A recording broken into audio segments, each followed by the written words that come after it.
the SMU Mustangs did pick up a transfer addition, Temple linebacker Kobe Wilson, a guy who has 2 years of eligibility remaining, announced on Twitter on Sunday that he was headed to Dallas for the rest of his college career. He was at the spring game on Friday. He's been a consistent producer for the Owls over the last 2 years. In 2020, he broke out, played 5 games as a true freshman, coming out of Georgia, out of Snellville, Georgia.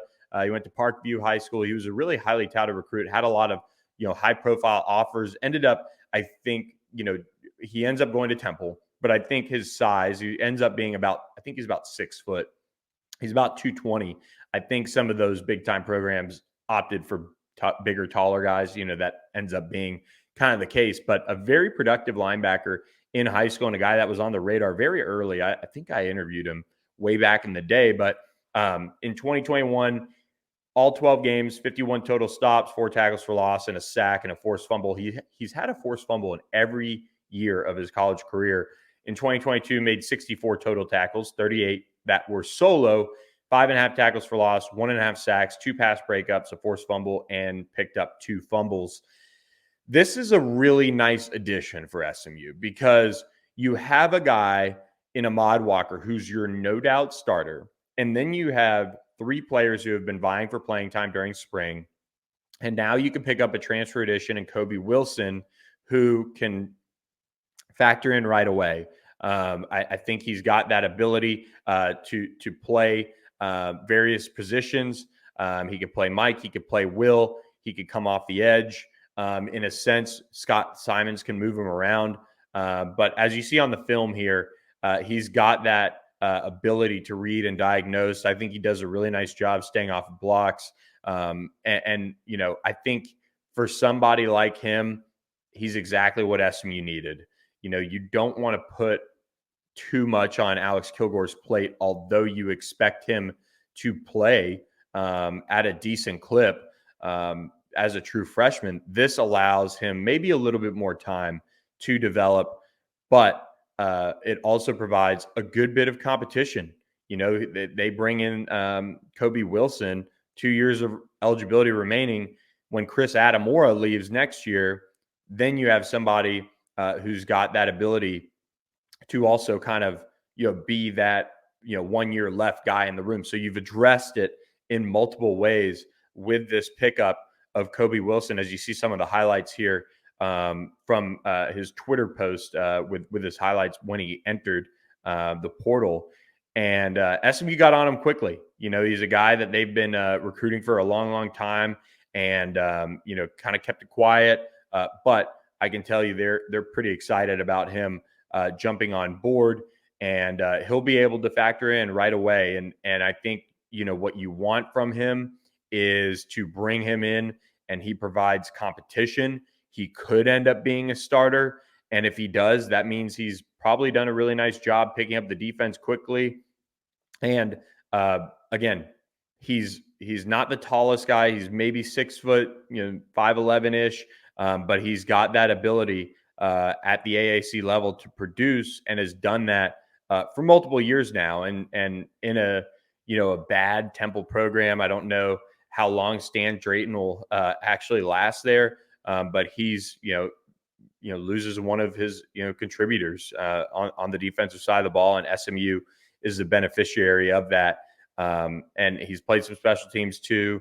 He's a guy that'll definitely push Chris Adamora and Jaquandis Burns, and I think that's what you want. If you're Cam Farrar, I think he is somebody now that has to step up this offseason. Cam Farrar is kind of in a similar mold as Kobe Wilson, but hasn't had the production, hasn't produced like they would have wanted him to. And you have Brandon Maizano, the freshman, coming in this summer. This linebacker room now has just the right amount of linebackers. I feel like I don't know if they'll take a second linebacker unless it's somebody really, really good.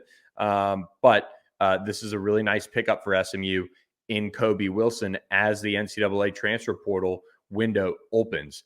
They also hosted Judo Colo, the Illinois State defensive line transfer, this weekend. for an official visit. He's going to check out Marshall. He's also going to check out UConn, I believe. So he's got 3 official visits. He's about 6'4", 290 pounds. He had 21 tackles, 4.5 tackles for loss in 9 games last year. Obviously, Keenan Hall spent some time with him at Illinois State, and he'll have 2 years of eligibility remaining.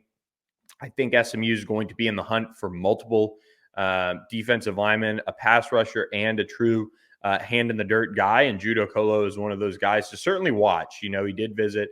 He's got some ties to the program with Keenan Hall, but he is going to take more visits. He's going to see what else is out there, and we'll go from there. But I think SMU is going to be gunning for a pass rusher, especially with Jalen Samuels' future potentially up in the air since he's been suspended, and a hand-in-the-dirt defensive lineman. Because if you can add a guy that has size and length and maybe a little bit of production, or a younger player who's on the come up, who's highly touted and looks like, you know, they've got a bright future, that could be important for SMU as far as addressing the defensive line and rounding it out, because you've got Jordan Miller, Elijah Roberts, Devere Levelston, and Elijah Chapman as your consistent hand-in-the-dirt guys.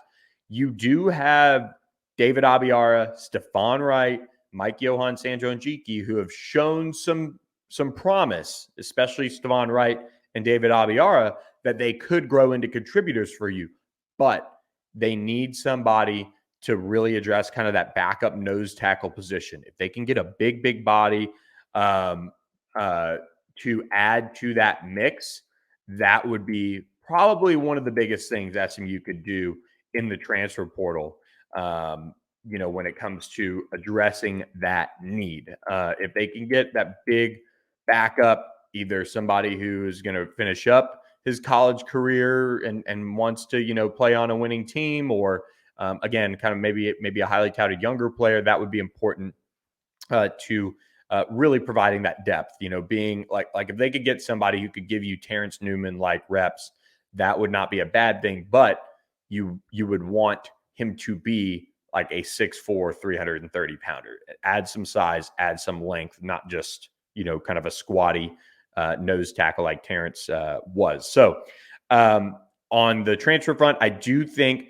tight end is going to be a big position of need for SMU. We saw RJ Maryland last year, what he could do. We saw it in the spring game. He's got a very bright future. And Nolan Matthews-Harris, you know, got some good burn with the second team. But look, that's a position that's thin on guys that have been proven contributors.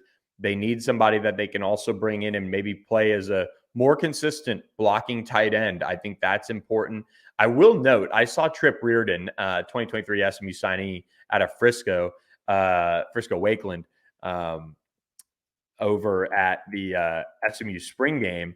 And he really looks like he's added some size. I mean, he was all of 6'5", and probably about 250 pounds. I'm going to catch up with Trip and we'll do an interview about what he saw from the spring game. But he's going to come in and provide some instant size. I mean, quite frankly, SMU doesn't have a tight end on the roster that looks like him. That's how big he is. And he was standing on the sideline. He kind of looked like a former player in a sense with that size. But so SMU will have Trip Reardon come on campus. Adam Moore will come on campus. But they do need somebody who's maybe a veteran tight end that they can bring in and provide instant impact as far as blocking, maybe a little bit of, you know, the receiving side of things to, you know, help the offense stay versatile. But they're going to be on the hunt for a tight end. And I think they're on the hunt for an outside receiver. That is a position that SMU would like one more guy to come in and provide some depth. Or you can maybe find a younger guy who's kind of the future. But look, they like what Romello Brinson did during the spring. He came on late. Moochie Dixon was terrific. Obviously, you've got Jordan Curley and Keyshawn Smith. Those are your likely starters on the outside, but a big body receiver, a red zone threat. That would be a position that I think SMU would like to address, and I'm interested to see if anybody pops up that catches their eye. Finally, I switch back over to the defense, let me take one more stab at a transfer portal position of need. And I do think offensive linemen, they would like to take one more. I think they know how thin offensive line can get quickly. And if they could find somebody in the transfer portal that is versatile, like an offensive guard, tackle, somebody who's played multiple positions that has a lot of size and experience, I will mention, and I'm not saying that it's happening, but former Cedar Hill offensive lineman Cortland Ford did enter the transfer portal. He is coming from USC after multiple years of contributing to USC. He's on the move. SMU has some ties to him. Sonny Dykes and his staff passed on him coming out of high school when he had some knee issues, but now he's in the portal. I would think Texas Tech is going to be in there. Of course, Joey McGuire, the former Cedar Hill coach, but SMU is going to be probably kicking the tires on Cortland Ford. It would be kind of that final piece to solidifying the offensive line in the near future, because you have Marcus Bryant, you have Hiron White. Hiron White's gone after this year. PJ Williams looks like your future right tackle. Maybe he switches over long-term and plays left after Marcus Bryant leaves, maybe after this year, maybe after next. But then you have Cortland Ford, who did battle some injuries during spring with USC. Maybe he could even be a guy that, they bring in and they take it slow with. And you say, your body's beat up. Maybe you are the starting right tackle the next year and they flip PJ Williams over. Basically, there could be some really interesting shuffling on SMU's offensive line depending on how this group plays its cards. If Marcus Bryant goes out and has, an all AAC best offensive tackle in the league type of season, he could be out after next year and go to the NFL draft. So continuing to take care of this offensive line from a depth and talent perspective would be a reason why I would at least kick the tires and strongly consider taking a Cortland Ford, who just entered the transfer portal from USC. Finally, I do think they're going to hunt for a safety. I think that's a position that, again, showed a lot of promise in the spring. Brandon Crosley, Brian Massey, Jonathan McGill, Ahmad Moses, CJ Sanders, Isaiah Wacobia, all are really factors in there. But Isaiah Wacobia, unproven back there since his freshman year. You also have, that probably feeling that if you get hit with the injury bug, there can't be a drop off. That's the big thing that when I talk and kind of kick around, all right, who could they go after? It's always, we don't want to drop off. That's the big thing that's kind of been reiterated to me, is when an injury happens, we take this guy and look at it and say, is there going to be a drop off? We hope not. Now, there are certain players that you're going to absolutely have a drop off, but that's been the key for SMU as far as assembling its transfer class.